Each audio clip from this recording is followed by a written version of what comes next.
Hello guys, welcome back to our YouTube channel. तो इस video के अंदर हम डिस्कस करेंगे डिफ्यूजन को। ठीक है, इस चैप्टर के मैंने कुछ टॉपिक्स डिस्कस कर लिए हैं। अगर आपने उन वीडियोस को नहीं देखा है तो आप उन वीडियोस को जरूर देख लीजिएगा। तो इस वीडियो के अंदर हम डिफ्यूजन प्रोसेस को लेंगे कि डिफ्यूजन होता क्या है। तो डिफ्यूजन मीन्स क्या होता है? Spreading out and mixing of one substance with other is called diffusion. Simple सी लैंग्वेज में अगर हम देखें तो एक आपको ग्लास लेना है, उसके अंदर आपने वाटर लिया होगा और उसके अंदर आप अगर सॉल्ट को मिक्स करते हो तो सॉल्ट के पार्टिकल्स जो है वो बिल्कुल अच्छी तरीके से मिक्सड हो जाते हैं।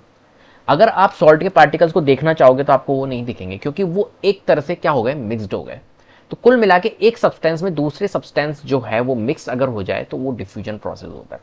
तो spreading out and mixing of one substance with other is called diffusion.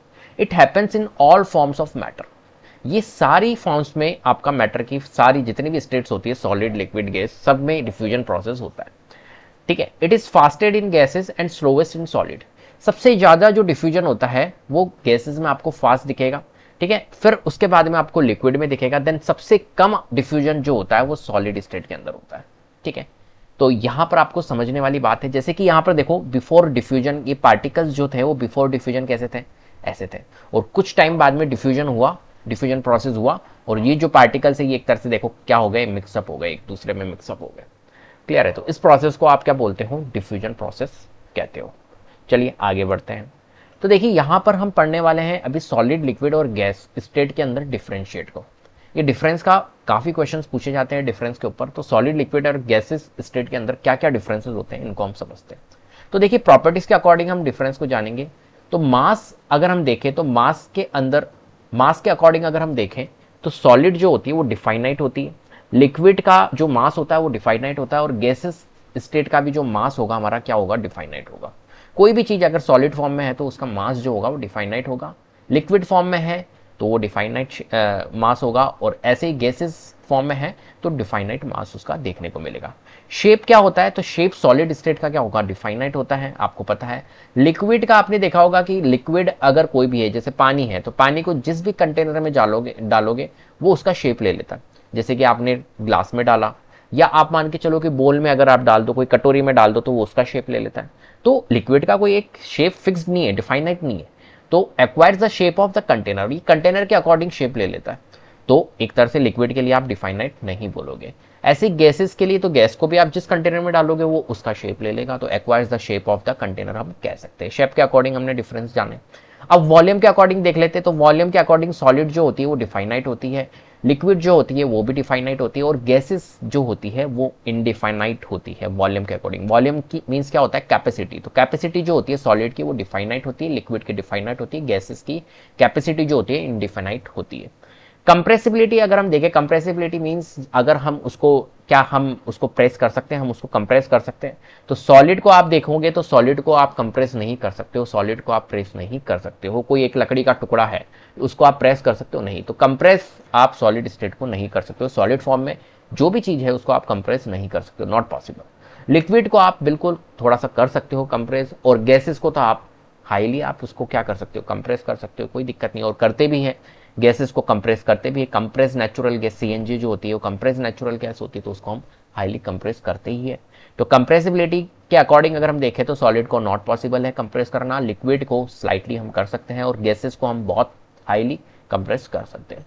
Fluidity अगर हम देखें तो फ्लूइडिटी मीन्स होता है कि क्या इसकी फ्लो करने की प्रॉपर्टी होती है इनमें, क्या अगर हम इनको डाले तो ये फ्लो हो जाती है। तो सॉलिड को आपने देखा होगा सॉलिड में फ्लूइडिटी प्रॉपर्टी होती नहीं है। ठीक है, फ्लो थोड़ी करती है सॉलिड। लिक्विड में होती है फ्लूइडिटी प्रॉपर्टी, पानी को एक जगह डालोगे तो फ्लो करने लग जाएगा, अपनी एक तरह से वे अपना अपना वे बना लेगा वो। तो लिक्विड में फ्लूइडिटी प्रॉपर्टी होती है, कैन फ्लो। एंड गैसेस में भी फ्लूइडिटी प्रॉपर्टी होती है, गैस भी क्या करती है, एक से दूसरी जगह पे चल जाती है, फ्लो करके चल जाती है। तो गैसेस में भी फ्लूइडिटी प्रॉपर्टी होती है। तो कैन फ्लो। रिजिडिटी अगर हम देखें तो रिजिडिटी मीन्स होता है कि कठोरता। कठोरता कितनी होती है, कितना कठोर होता है, कितना रिजिड होता है। तो रिजिडिटी सॉलिड में सबसे ज्यादा होती है, तो हाईली रिजिड होता है सॉलिड, है ना, आप उसको प्रेस नहीं कर सकते हो। तो सॉलिड हाईली रिजिड होता है। ऐसे ही अगर हम लिक्विड की बात करें तो लिक्विड लेस रिजिड होता है और गैसेस सबसे कम रिजिड होता है, नॉट रिजिड होता है, रिजिड होता ही नहीं है गैस स्टेट। तो लिक्विड को तो लेस रिजिड बोलेंगे और गैसेस को नॉट रिजिड बोलेंगे और हाईली रिजिड कौन होता है, हमारा सॉलिड स्टेट। डिफ्यूजन हम देखेंगे तो डिफ्यूजन सॉलिड में सबसे कम होती है, अभी हमने पढ़ा भी था, स्लोवेस्ट होती है हमारी डिफ्यूजन, ठीक है। लिक्विड में थोड़ी सी आप एज कंपेयर टू सॉलिड आप ज़्यादा कह सकते हो, और गैसेज में सबसे ज़्यादा होती है, वेरी फास्ट, ठीक है। स्पेस बिटवीन पार्टिकल्स अगर हम देखें तो सॉलिड में आपने देखा होगा बिल्कुल फोर्स ऑफ अट्रैक्शन क्या होता है, बहुत ज़्यादा होता है, और फोर्स ऑफ अट्रैक्शन ज़्यादा होने की वजह से जो स्पेस होता है वो बहुत कम होता है इनके बीच में, ठीक है। तो मोस्ट क्लोजली पैक्ड होते हैं हमारे solid matter.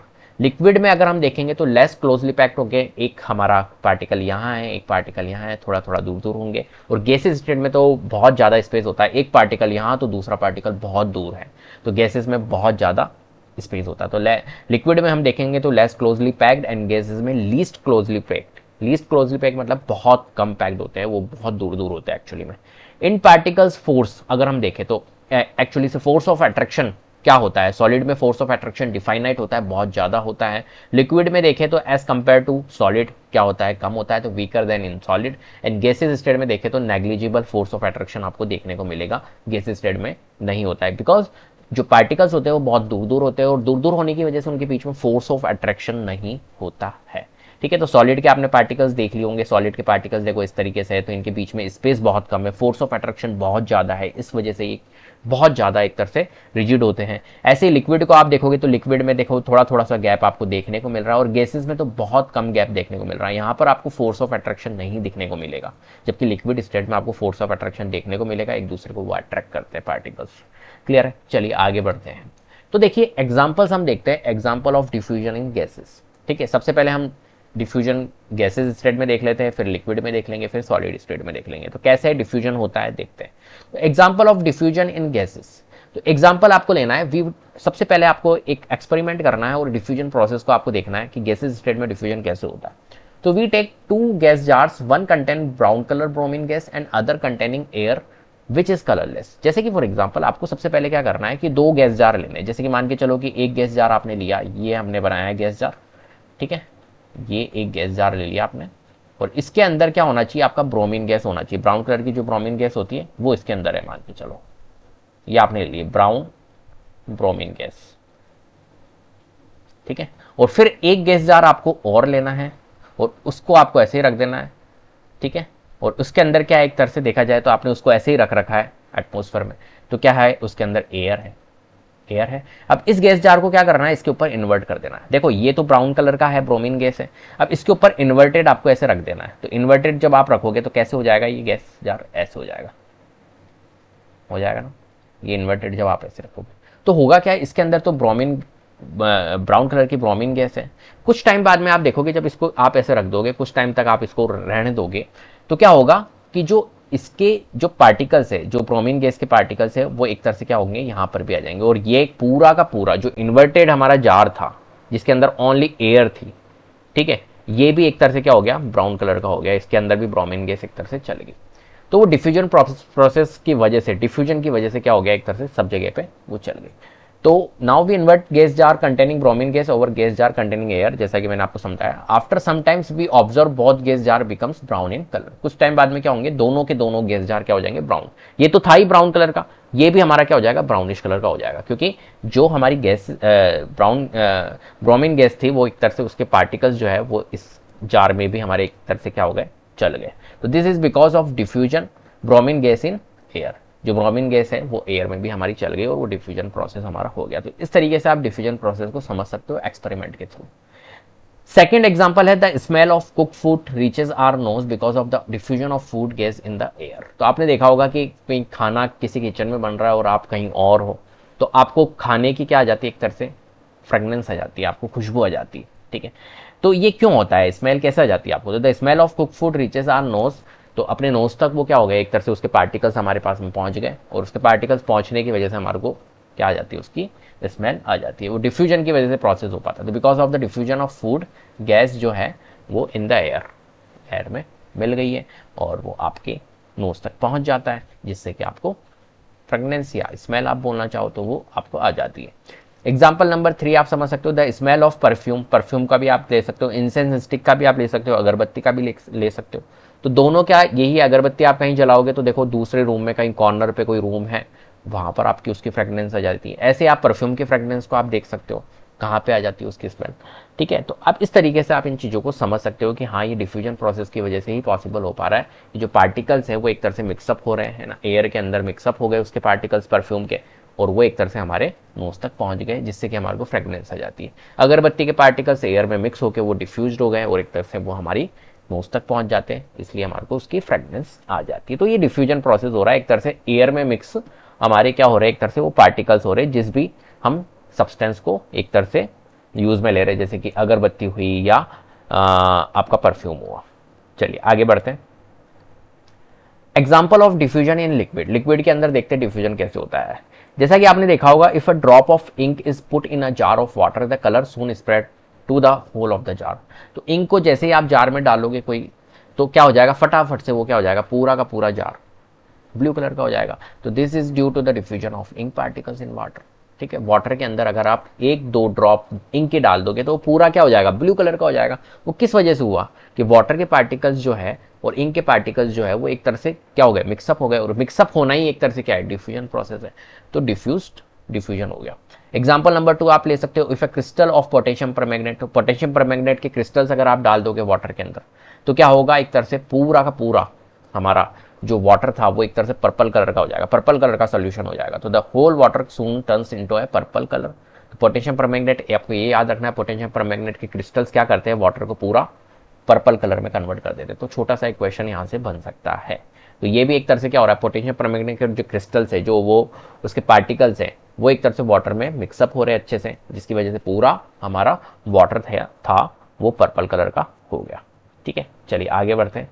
Example of diffusion in solid, solid state के अंदर डिफ्यूजन कैसे होगा। तो आपने देखा होगा ये तो example, if we write something on the black board and do not erase, कुछ टाइम तक अगर उसे इरेज नहीं करोगे तो वो क्या हो जाएगा, लॉन्ग पीरियड तक आप अगर उसे इरेज नहीं करते हो तो उसको रब करना बहुत भारी पड़ जाएगा आपके लिए, है ना। वो इजीली एक तरह से आपका रब नहीं होगा। अगर आप इरेज करना चाहोगे तो नहीं होगा वो। If we write something on the blackboard and do not erase it for a long period of time, the chalk particles get diffused with particles of blackboard। तो उसमें क्या हुआ, आप खुद सोच रहे होंगे कि यार क्या होता है ऐसा। एक्चुअली व्हाइट बोर्ड ले लो आप भले ही, या ब्लैक बोर्ड ले लो, तो उसमें क्या हुआ, चॉक पार्टिकल्स या व्हाइट बोर्ड में जो आप मार्कर यूज करते हो, ठीक है, तो उसके पार्टिकल्स क्या हो गए, एक तरह से उसमें डिफ्यूज हो गए, उसमें मिक्सअप हो गए, और मिक्सअप होने की वजह से क्या हुआ, वो इजीली एक तरह से रिमूव नहीं हो पाता है हमारा।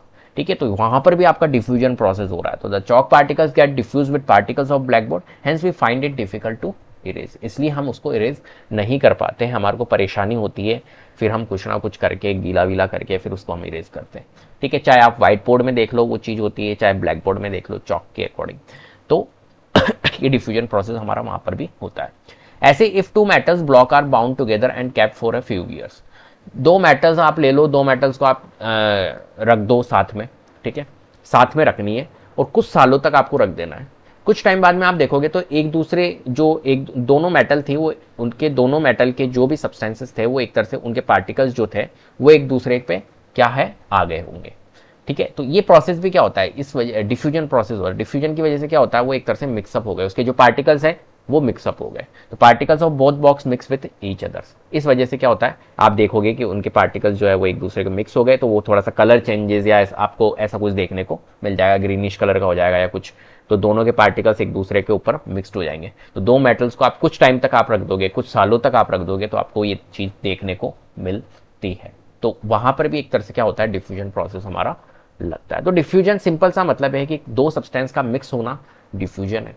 ठीक है, कोई भी दो सब्सटेंस आप ले लो, वाटर इंक अगर मिक्स हो गई अच्छे से तो वो डिफ्यूजन प्रोसेस है।